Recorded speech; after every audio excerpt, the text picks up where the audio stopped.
Funding for Off 90 is provided in part by the Minnesota Arts and Cultural Heritage Fund and the citizens of Minnesota. Cruising your way on this episode of Off 90. Meet an artist whose elaborate installations contradict our expectations.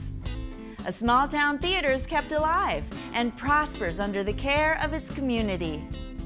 Come with us to an exhibit of motorcycles and follow an artist into the Driftless Region to document this fragile environment through art and scientific observation. It's all just ahead, Off 90.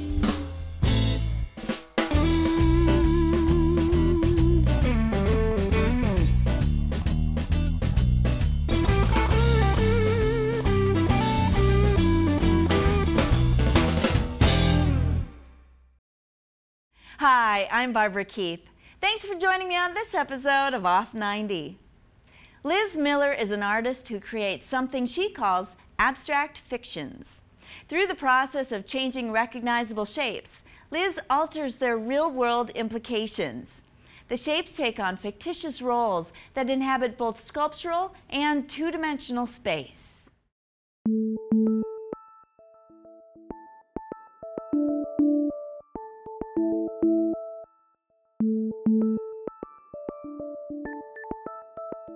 My process in becoming an artist was a sort of a long journey. I mean, I knew from the time I was very young that I wanted to be an artist, but I didn't really have any idea what that meant.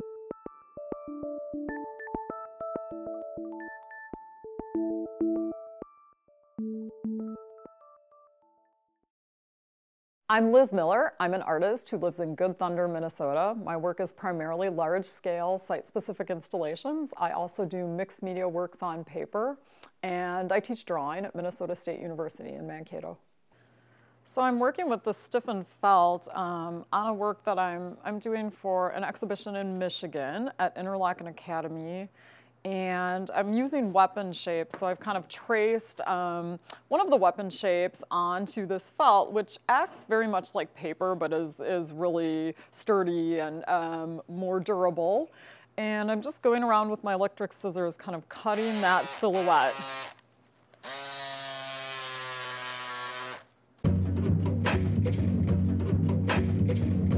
My process is a really low-tech process. I do things by hand, which surprises people, you know, in an age where you can send things to a factory or, you know, have things like cut out with a laser. You know, it's really surprising to people that I use this electric scissors and sort of cut pieces one by one.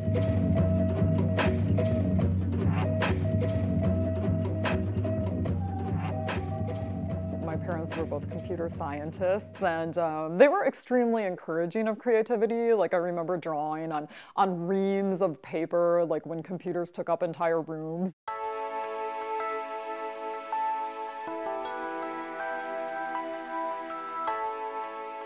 Yeah, my process of becoming an artist who does site-specific work was a gradual one. So I never set out to do site-specific work. I kind of thought I would make collages. Once I stopped being, you know, kind of a traditional painter, I thought, well, I really like collage, so I'll do collage and I'll engage with that.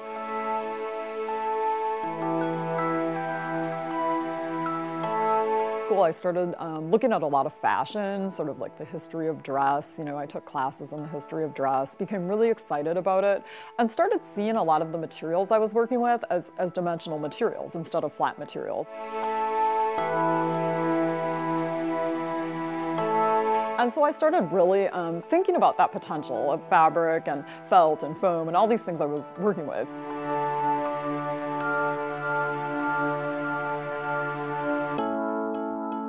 A curator came in, wasn't interested in my drawings, wasn't interested, you know, in the kind of collage works on plexiglass, but was really excited about these kind of wonky experiments that I was doing on the wall. And so eventually one thing led to another.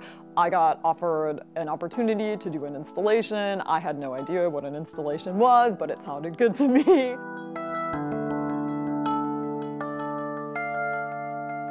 Liz described her work in many different ways. When she talked about the trajectory of her career, starting out as a student and making the switch to the installation work that a lot of people are familiar with, she started talking about it as drawing, you know, sort of as a way of drawing on the walls.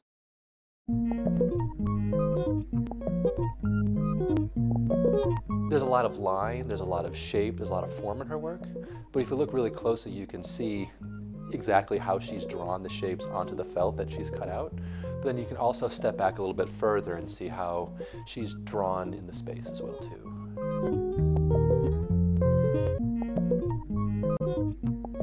So the ornamental part of it is very direct. I mean, she's looking at designs, she's looking at geometry, but it's all being incorporated in a very organic way. So she's kind of finding a way to include these geometric designs, repetition, patterning, but doing it in an organic way that kind of folds the shapes, folds the design, so you don't really see exactly what she's doing until you get really close.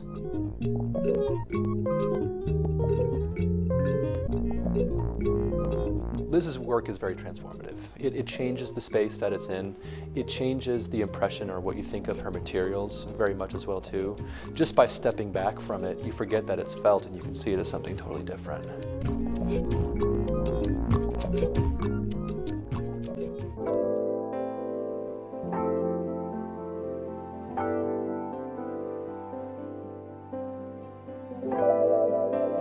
You know, once I did it, I loved that process of being in the space and responding to the space, and just the physicality even of the installation process, you know, where you're not kind of sitting at like an easel or a table making something. I mean, you're really like engaged, you know, physically, your body is engaged in the space, climbing up and down ladders, and you know, I just found it really exciting and really fun, and I knew that was what I wanted to pursue.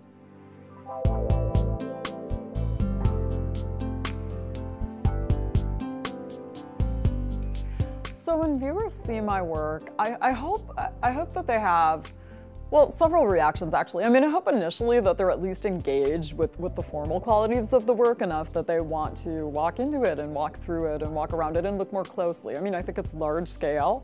I think that hopefully it seduces the viewer to want to explore it more closely and to kind of look at the imagery embedded within it, you know. And so I love that ability, you know, to sort of have people's perception of the work change as they experience it and move through it, and have them see more and more in the work. And also, I think, like, I love it when viewers start to create their own stories, you know, from the work. I mean, I think my work is sort of part fact and part fiction, you know. I'm creating these kind of fictions, and then oftentimes the viewers sort of expand on those fictions with their own stories. But I think a lot of the dialogue that I'm interested in really relates to perception on some basic level. And I mean, I think perception is a pretty powerful thing, you know? So when you think about the way it's used in advertising, that this idea of like shapes that are kind of, you know, hidden messages that are embedded in things, that it does have a certain power, but I'm also just interested in visually, right? Like how it looks too. So I've always tried to marry those two things, you know, the content and then like how the work looks.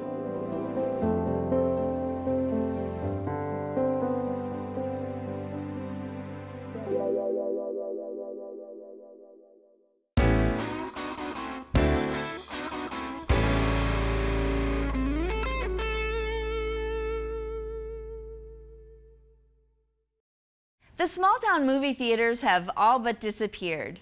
Multiplexes have grown up around large cities and have stifled the existence of old single-screen cinemas. But the people of Wells have found a way to keep their movie house alive and well.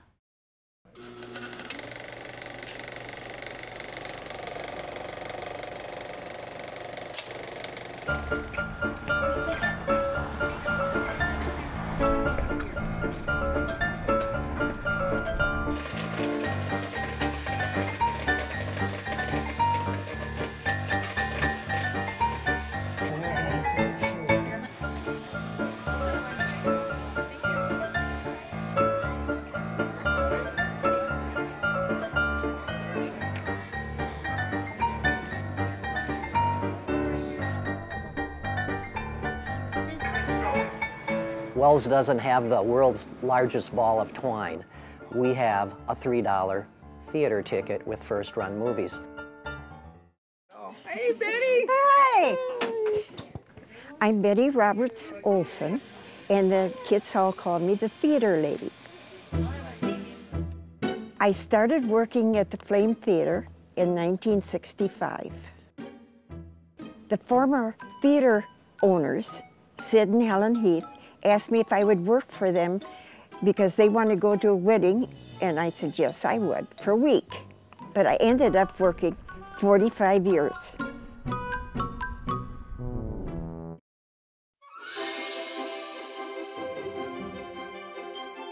It opened somewhere in the 1900s, the early 1900s. It went through a number of different stages, from being named the Princess Theater, then the State Theater. I'm Ron Hartman, and I've been the chairman of the Flame Theater Board for about 14 years.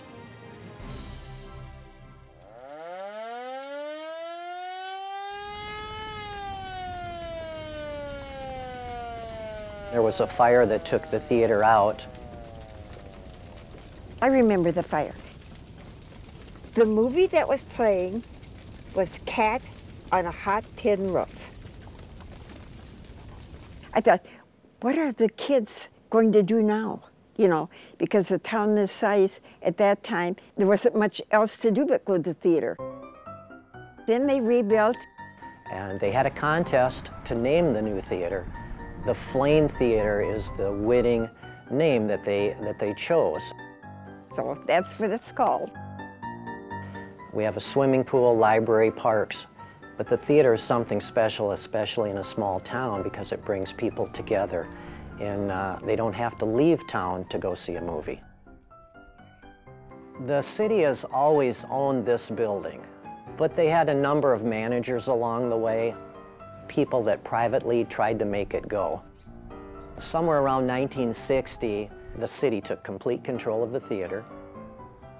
We have done a lot of things in this theater. New sound system. Our crowds were getting bigger. We had to add another popcorn machine. We went to the digital projection system. The Flame Theater has always been known as a family-type theater. The R movies have never done very well here. The one exception was Passion of the Christ, which was an R movie. And that particular movie was one of the first movies we had that the lines went around the block. We sold that out every night. So that was the exception. Otherwise, the animated movies, the Pixars, the Disneys, they do extremely well.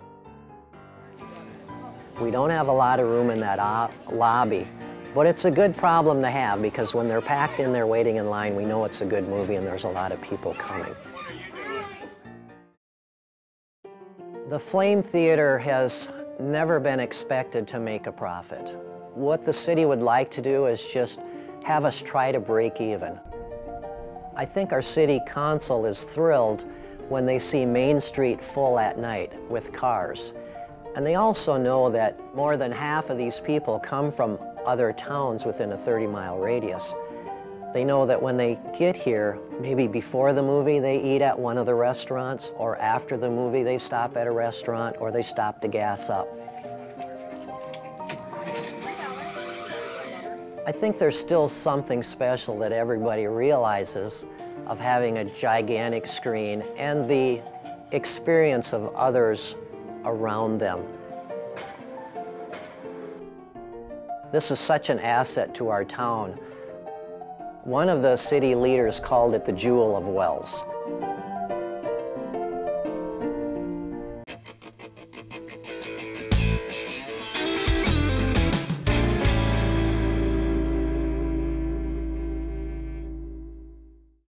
Motorcycles mean more than just a way to get around to most people who own them. They represent freedom. Freedom from the rules that seem to encroach on our liberty. Freedom from runaway technologies that sap our humanity. And freedom from the everyday, mundane routine. Andrew Hull loves motorcycles, and he shared that love with the public at an exhibit in Austin.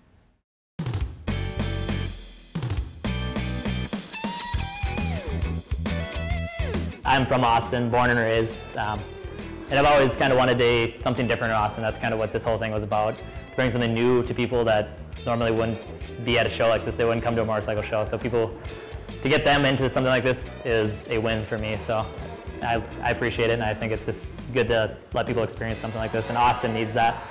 It needs something different, something that maybe different than the normal thing that goes on in Austin. So I hope I brought that to everybody.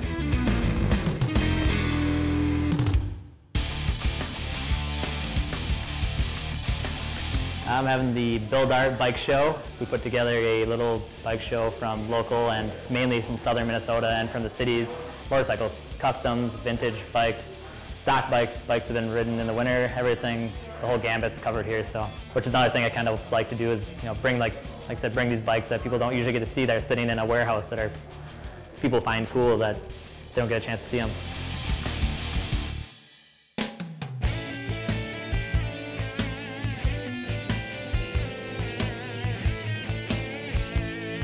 It's a different kind of art, and I'm glad this is kind of bringing it out of the garages and stuff where people. A friend of mine that I invited to study has never been invited to a show, and he goes, I didn't think my bikes were worth that, a show bike. I want to change that idea of a show instead and have something that is bikes that are ridden to, dirty bikes to half-finished bikes to beautiful show bikes. So I'm trying to bring it all together, and that, to me, a bike is could be the same thing as a sculpture. So a moving one, usually.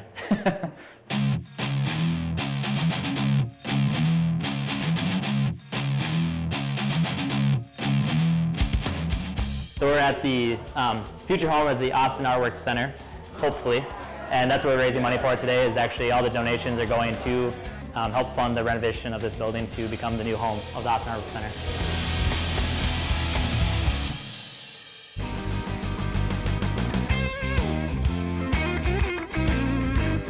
The show's been great. I've had a lot of people here, a lot of good feedback from everybody so far, and had a wide gambit of different people, show up. So we had kids, older people, young people, people that don't ride motorcycle, and people interested in just arts themselves. Just the actual aspect of having, art shows, and that would be normally at that kind of stuff. So it's been great. It's couldn't ask for a better show, I think.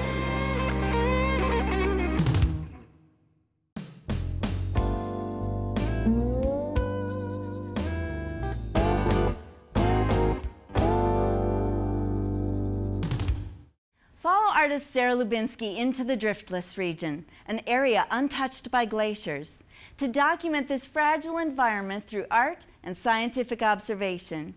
The area's bluffs, ravines, and rivers are home to flora and fauna unchanged since before the Ice Age.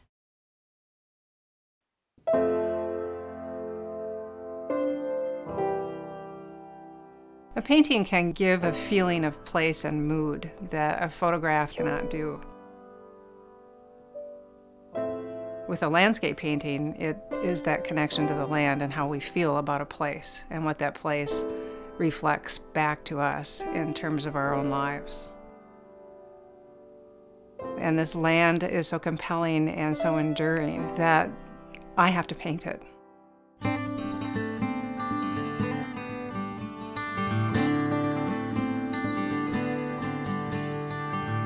Art has the ability of changing people's perspectives, opening their eyes in a way that they haven't seen the landscape before. That's why I turn my attention to the Blufflands, to the Driftless Region, to help people see and understand this special area.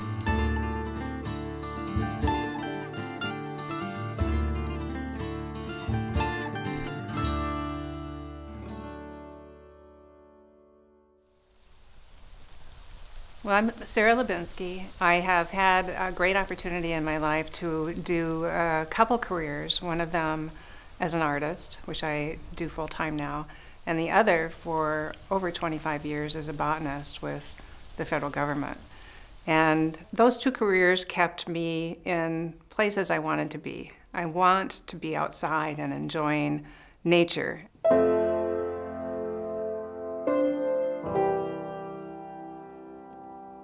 For a while, I thought I wanted to paint in other places other than the region where I live. But I would come back home and realize that this area, the Mississippi River Blufflands, the Driftless area, has its own beauty and its own mystique. And as I learned more about the area, and the fact that I live here made me decide that it would be really wonderful if I could show what this region was like through the eyes of a painter.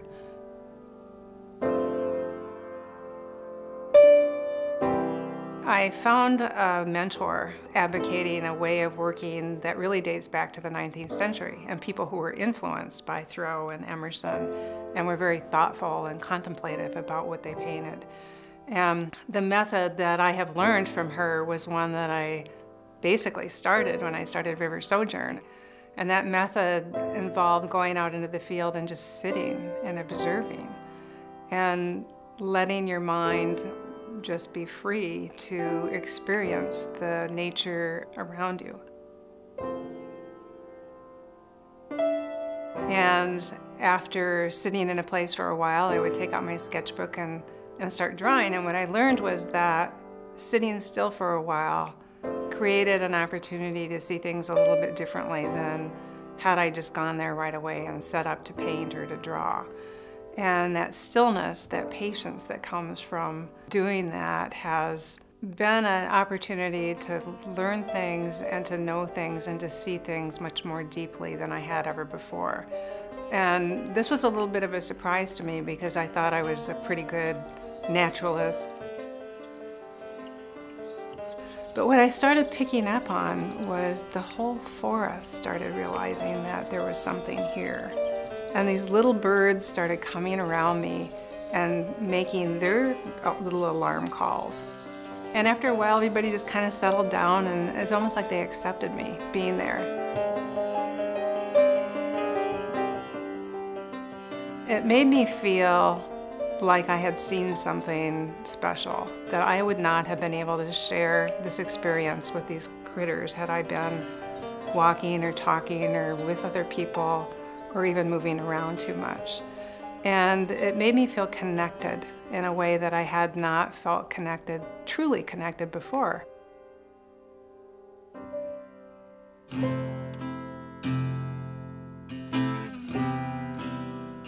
I'll do drawings in the field, and what I've learned to do is small drawings that help me understand the compositional patterns. I'll also do sketches of the elements that I want to include in my drawing, and sometimes even more detailed drawings of the plants and features.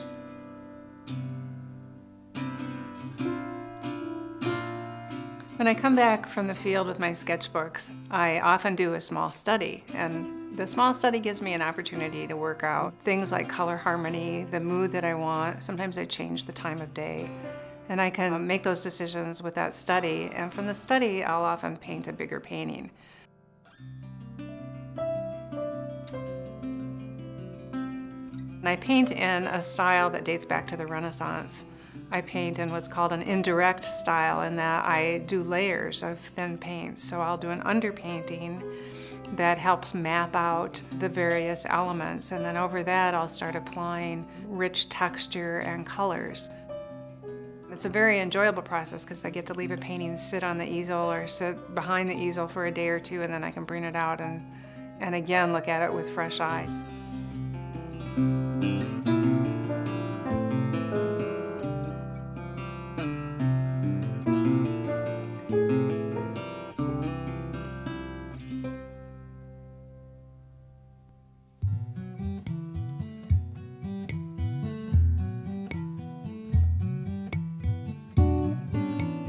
So being alone in the woods has been one of my greatest experiences. And initially, it used to be a little bit scary. I thought, what am I going to see out here? And I'm all alone, and what if I fall? And all those other things, and I got to just love it, just totally love it. What I've attempted to do is to keep my mind open to new possibilities and to let the forest tell me what to look at. And after a while, I would see things differently. I would see things that I hadn't noticed, and I would see things that I was surprised that I had never noticed before. Different patterns or different species or different color in the light in the sky. Just all sorts of things that made me feel like there's this whole different level of awareness that can be achieved if you take the time to do it.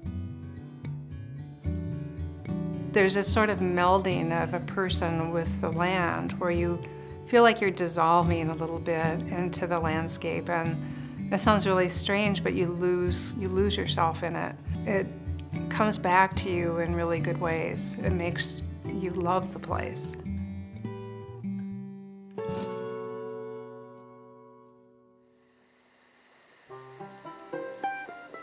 I have focused the last year and a half entirely on River Sojourn.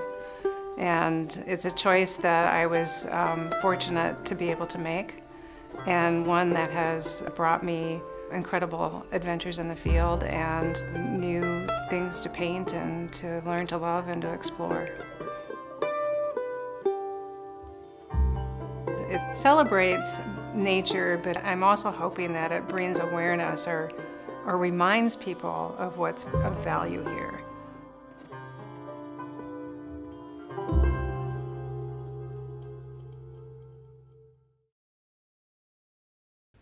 That's all for this episode.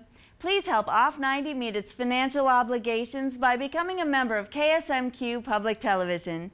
Give us a call at 1-800-658-2539 or sign up online at ksmq.org. Thanks for watching. Join us next time, Off 90.